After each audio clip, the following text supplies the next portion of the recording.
ಹೆಡ್ಲೈನ್ಸ್ನ ಪ್ರಾಯೋಜಕರು NBC bearings ದೀರ್ಘಾವಧಿ ಸ್ಪರ್ಧೆಗಾಗಿ ಸುದೀರ್ಘವಾಗಿ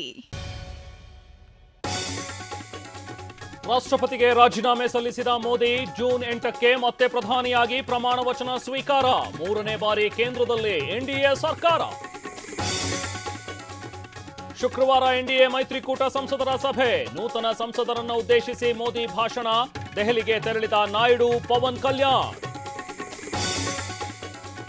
ವಿಮಾನದಿಂದ ಹೊರಡುವಾಗ ಹಿಂದೆ ಮುಂದೆ, ಇಳಿಯುವಾಗ ಅಕ್ಕಪಕ್ಕ ಕುಳಿತ ನಿತೀಶ್ ತೇಜಸ್ವಿ. ಕುತೂಹಲ ಮೂಡಿಸಿದ ಬಿಹಾರ ಸಿಎಂ ನಡೆ.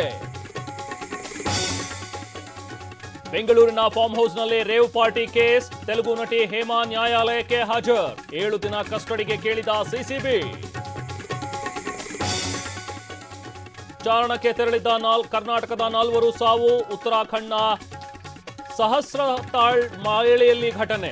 ರಾಜ್ಯ ವಿಪತ್ತು ನಿರ್ವಹಣಾ ಇಲಾಖೆಗೆ ಮಾಹಿತಿ.